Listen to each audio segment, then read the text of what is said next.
Hello humans, and welcome back to another React video. Today, I'm going to be watching the video, Where Does NASA Keep the Moon Rocks? By Smarter Every Day. He makes great videos. I've been a subscriber of his for many, many years. And I casually watch his space videos, and I don't think I've seen this one. So, without further ado, short intro time, we are going to get right into it. What is this? Apollo 11, the first mission. This is Apollo 11? The first mission. These are the samples, all of the samples that were brought back from the Apollo 11 mission. Is it still awesome for you? It's awesome, yes. It's very... It's crazy how sterile it looks like. Like, I guess they're from the moon, so you have to treat them safely, but I wouldn't have imagined full bodysuits, hairnets, and all that stuff. Very awesome. The only place in the world that you can actually work with moon rocks every day with the amount of samples that we do. That's amazing. I wonder what they do with them all. Hey, it's me, Destin. Welcome back to Smarter Every Day. I've always wanted to do this intro. So 4 years ago, I had the tremendous opportunity of going to Johnson Space Center to the Lunar Sample Laboratory facility. Oh, basically, it's as close as you can be to going to the moon on Earth. When the I need to go to Johnson Space Center. I've been to Kennedy twice, once when I was a very little kid, and once a few months ago, which is what started my re-interest into space, which is what prompted me to start the channel. But I've never been to Johnson, and I honestly don't even know if I could have told you it existed a few months ago. But now I know it exists, and I want to go.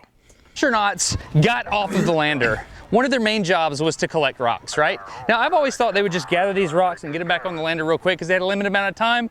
Oh no. They had to approach a specific rock, a specific way, and capture it in such a way that we could study it decades later. Today on Smarter Every Day, we're gonna go to the facility on the Earth where they keep the moon rocks, where they process them, where they cut them up and give some pieces to museums and universities. It is an awesome facility. So we're gonna go meet one of my favorite people on the planet, Andrea.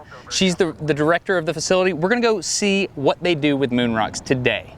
Hey, it's me, Destin. Welcome back to Smarter Every Day. We're at Johnson Space Center, and we are about to go see real moon rocks. But first, this is linked down in the description below, just so y'all know.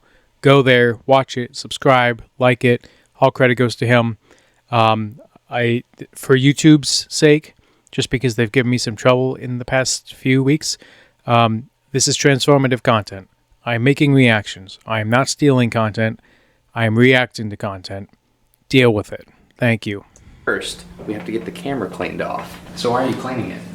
To get any kind of outside particles, dirt off. You're going into a clean room.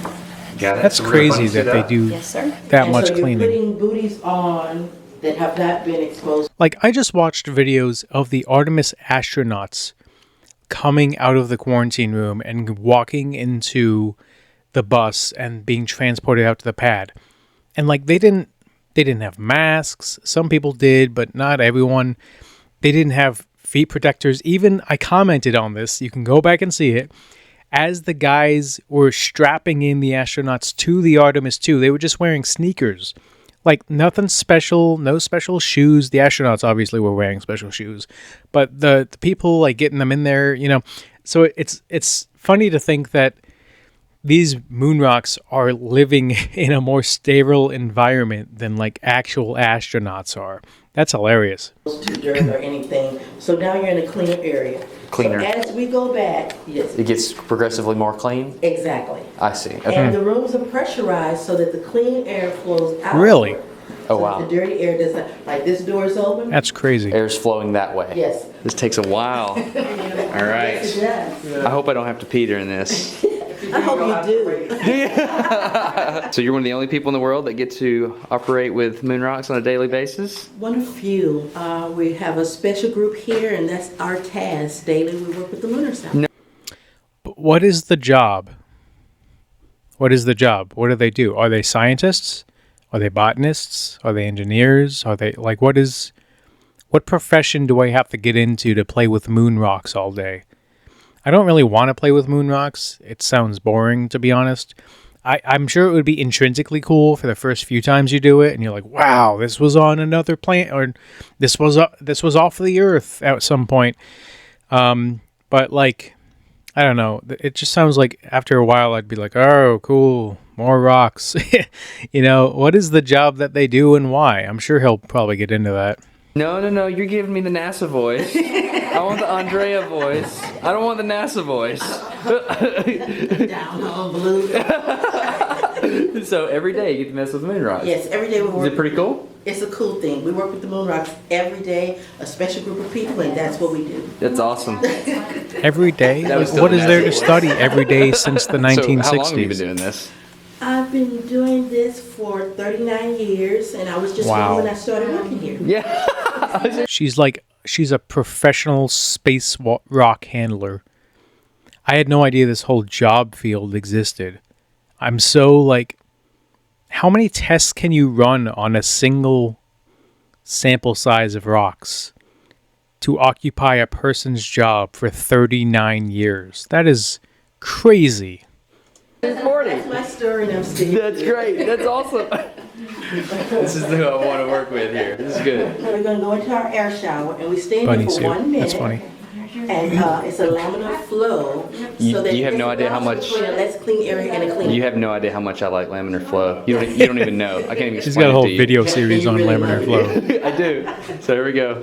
Okay, here we go. And only Laminar 4 flow. can go in here at a Oh. time. So 1, 2, 3. No way. So the air. Ready? 4. That's where they are. It's like now. an airlock? Is our minute up? Yes. Our microwave's done. So watch your step down. I'm watching it. Boom. Bam. Wow. All right. What's your schedule? How long are you here? I'm on the moon as far as I'm concerned. So I don't care how long this takes. So what are we doing We're now? in our pristine sample lab. Okay. And so there were 6 missions that went to the moon from 1969 to 1972, bringing Yep. back 842 pounds of rocks, which is 382 Wow. kilograms. 842 pounds of rocks over, what'd you say, 6 missions? 842 pounds. That's a lot of rocks, y'all. Apollo 11, 12, 14, 15, 16, and 17, and those samples are curated here in this laboratory. In these nitrogen-filled cabinets, Uh-huh. a very pure type nitrogen gas. This is Apollo 17. So I'm going to pull off the gloves. They have This covers is a on the neoprene rubber glove that we gloves. use, and we cannot touch the sample with these gloves if they're unbagged. But the samples that I'm going to show you are actually bagged. And later on, I'm going to let you go into a cabinet as well, but there won't be any samples in that cabinet. Gotcha. This is Apollo 17 sample. The sample number is 76315,89. So you know that this sample has been broken at least into 89 pieces. That's how they're. So did they, when the astronauts brought back the bags of rocks apparently that they brought back that I never knew about, did they pressurize them in nitrogen seal tanks like this? Or is that just a recent thing? Or is that like they just brought them and they chucked them into the helicopter and then they got them back to the space lab and then they threw them in these boxes? Like, why are they so protected? We can go get more, guys. I know a guy. We can go get more. This Indexed. is how they, yes, and this is how they're packaged for storage. Do you only touch the moon rocks with tools that you're holding with gloves, right? If the moon rocks are open, then we only touch them with Teflon, aluminum, or stainless steel. So there would be tweezers or Teflon gloves. And this is a pair of Gloves Teflon over your gloves? gloves over the gloves. Wow. Exactly. That's So amazing. we- You're controlling much. the materials too that much. actually touch the moon rock. So you said Teflon, stainless. Aluminum, stainless steel. So even if they see that material on the sample when they're analyzing it, they can just subtract it out because they know that that's what you're manipulating it with. That makes sense. Finger, finger, finger, Finger. finger. Grab, make a fist. Grab, punch. Yes. Keep going. Wiggle your hand around. Perfect. Got You it. did that. Got it, okay? One more. All right. Learning how to grab and punch on your rocks. This reminds me of I worked at a deli for a very small portion of time in my youth. And we had to wear rubber gloves. And then over the top of the rubber gloves, they had cloth gloves that were for like fire and like high temperature stuff. And then over those, anytime you were using a knife, you had to use like these like chainmail gloves. And so at any given time, I'm wearing 2 or 3 layers of gloves. And I always thought to myself, there's gotta be a better way to do this than just triple layering gloves. It just seems ridiculous. I'm like, half the time I was like, I'm not even using a sharpen. I'm an adult. I'm a fully functional adult. I know not to grab burning things, and I know not to slice my hand off. Like, I don't feel like I should be wearing 3 layers of gloves to make some guy a ham sandwich. But this is the world we live in. There you go. We good? We're in. We're in.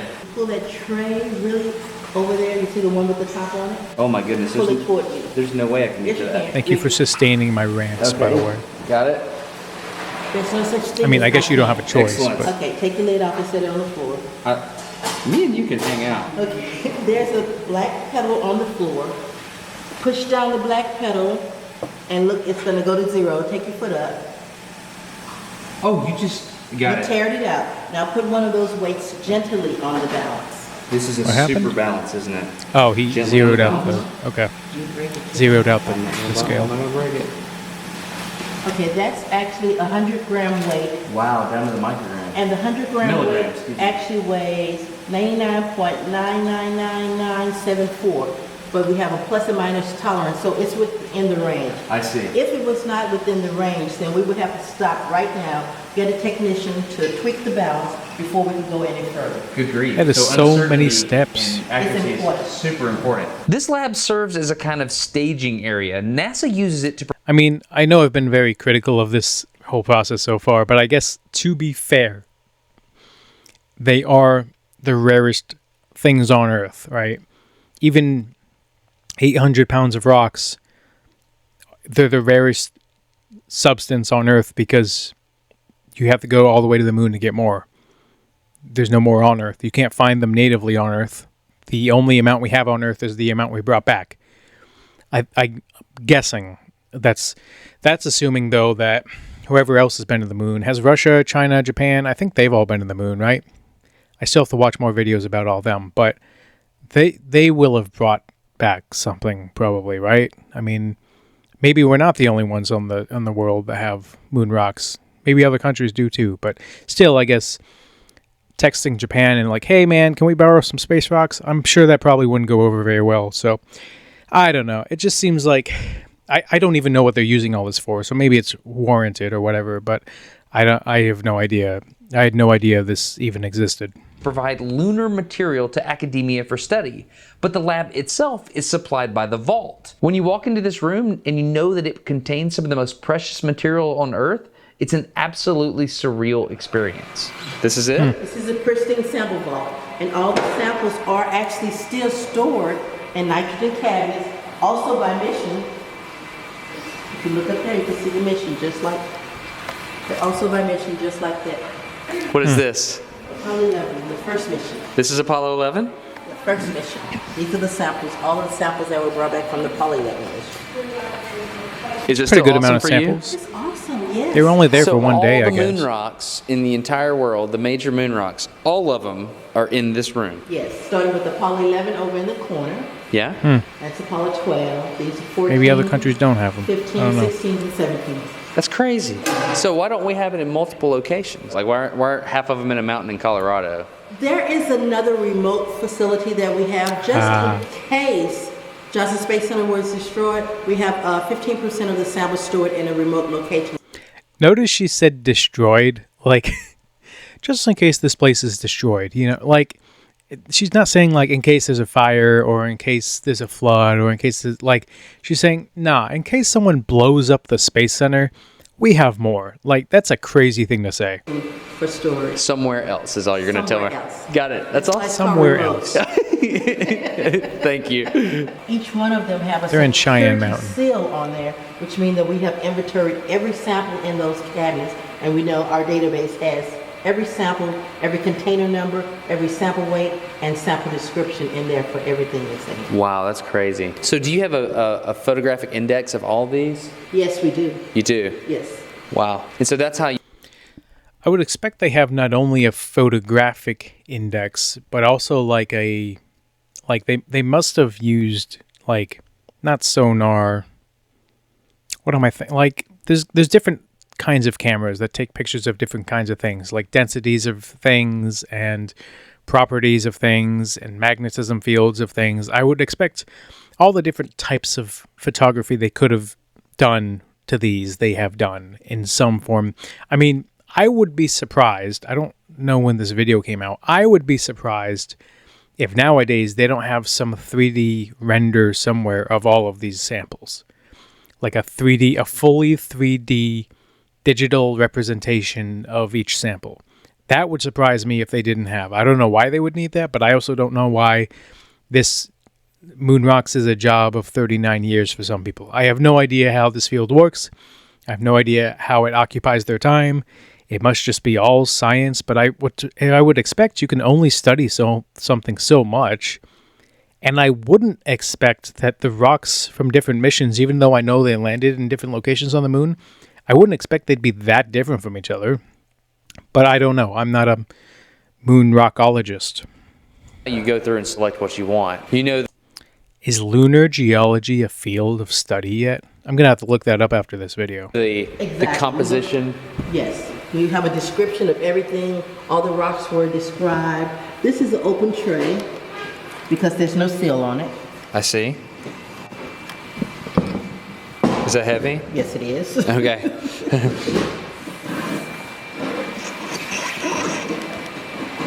And there are Apollo 15 samples. That's an actual rock right there? Yes, it is.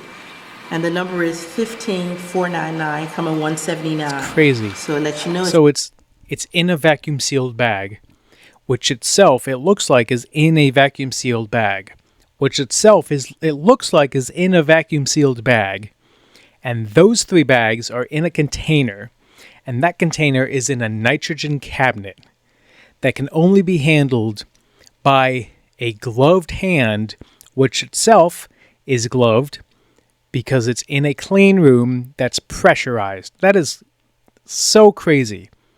I almost feel like, to a point, you're sterilizing these things so much that you can't observe what real effect it might have in the atmosphere of Earth because it's in 14 layers of protection from Earth's atmosphere. Like, that's just... You cannot convince me you need to be that careful about these things. It's been broken at least 179. So it was Especially when you're much breaking bigger them rock when you first 179 got it. times. Yes. That's amazing. That is pretty interesting. So how is it a big deal when you get to chip a big rock? Yes, it is. And actually, you're going to see that process when we go back into the lab. Really? You see a large sample that's being worked on. Oh, that's awesome. When they brought them off the moon, did they have them in nitrogen or anything on the way back? They were in bags. They were not in nitrogen. They were sealed in bags. Oh, I see. And different, yes. They had them in Ziplocs, for Gotcha. sure. Judy's the expert on this. They took 2 rock boxes on every mission. Really? Out of a single piece of aluminum alloy, 7075, and triple gaskets. Those were to be closed on the moon in vacuum and remain a vacuum. And for Apollo 11 and 12, they were opened in a vacuum. No way. In my head, it's like they got inside the ascent module and just like threw rocks on the floor. I know that's not how it happened, but in my head, you know, it's like your pickup truck and you just go throw. Some were sealed in vacuum boxes on the surface of the moon, and they weren't opened till they were opened here. I don't know why I've never thought about this, but you can't just pick up a rock on the moon, throw it in the lander, and bring it back to Earth, because mean, by you the time you could. get in the lander, the oxygenated environment in the lander is going to change the chemical composition of the rock as it oxidizes, right? So how do you get a rock back to Earth without Earth in the atmosphere contaminating it? The answer is a super fancy box. They could put it in there, in bags of course, and then they could seal it up and get it all the way back to Earth in a vacuum so it could still be studied today with the same chemical composition as it had on the moon. Okay. All right. I wish I had started with that because now I feel like a little bit of an idiot for all my previous comments up until now. If it was sealed in vacuum on the moon and it since then has not been taken out of a vacuum environment, then I understand all the precautions because a single breach in any one of the layers, either in the box or in the vacuum seal bag or whatever, would mean the whole batch is contaminated and is now different chemically than when it was taken off of the moon. Now I understand. I really didn't think they pressurized them or vacuum sealed them on the moon.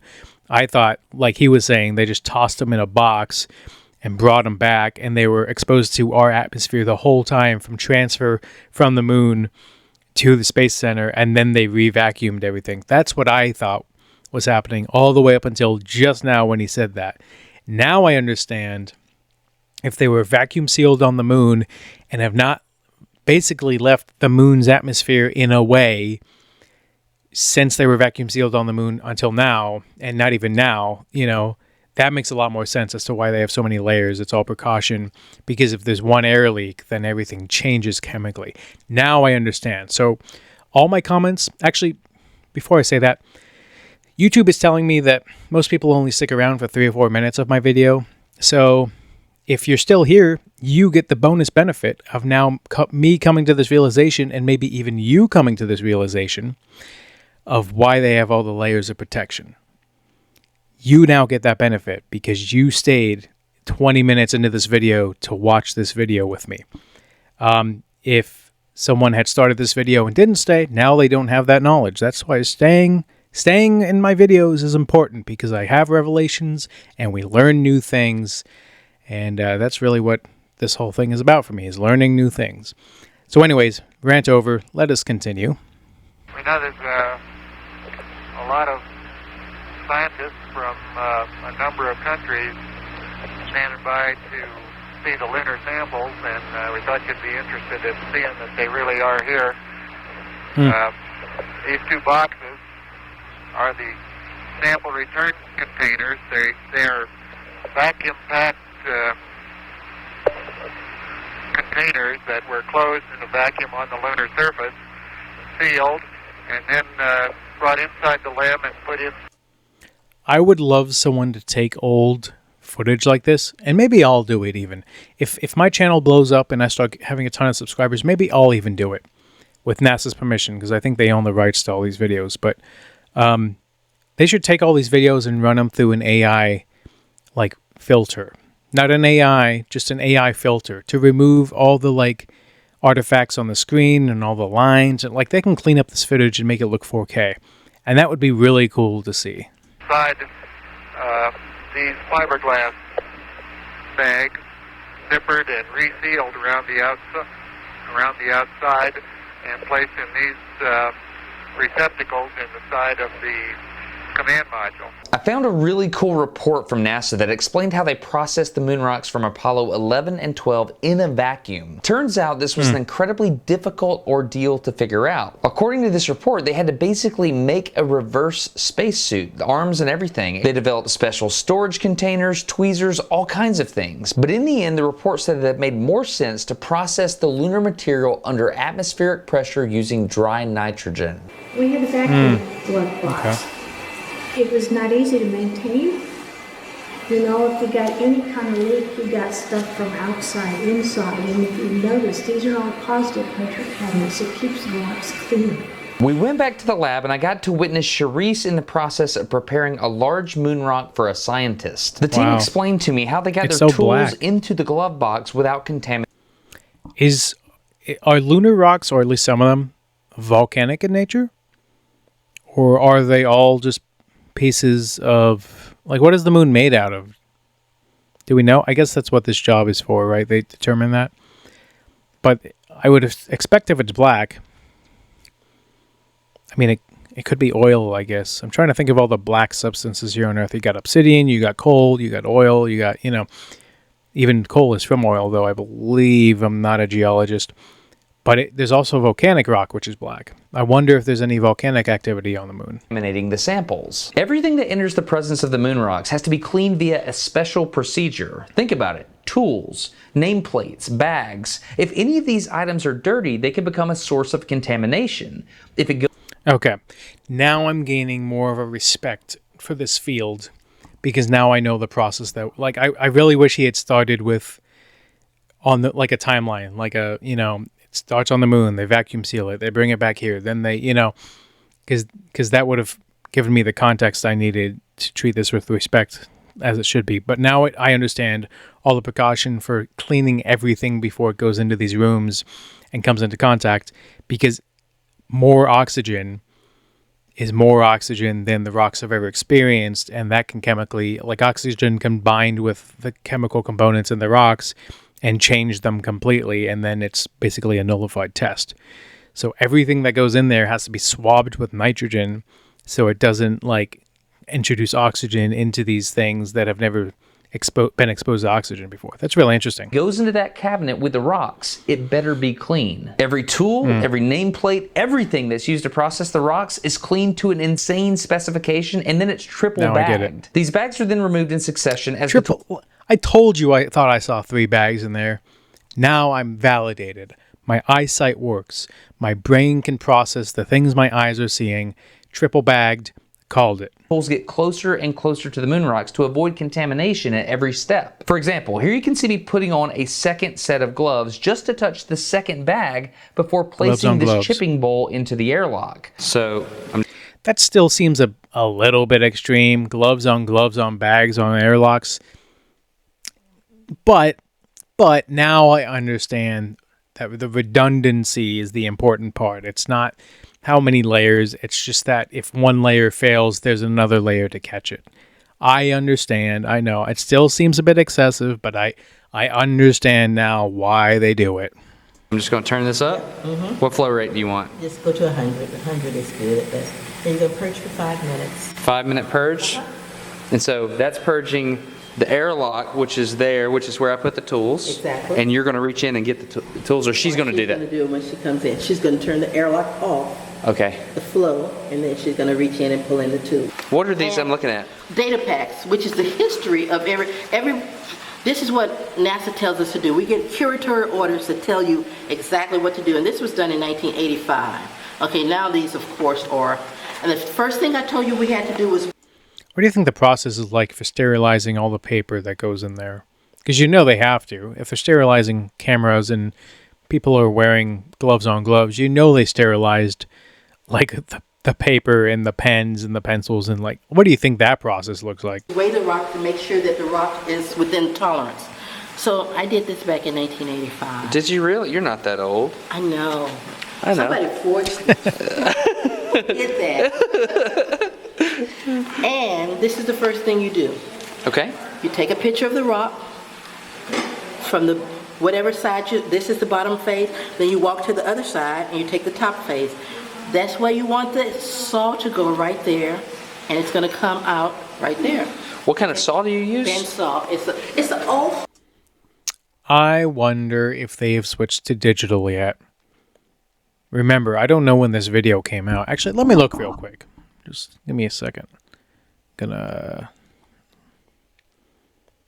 This came out 6 years ago. Okay, so in 2020. Wow, okay. So this came out in 2020. I bet you he filmed it in 2019. It would have been before COVID. I doubt they would have let him do this during COVID. 2019. I'm surprised they're still using pen, paper, and black and white photographs. Like, I know some of that, she said, is from 85. That makes sense. Modern day, I would expect everything's digital.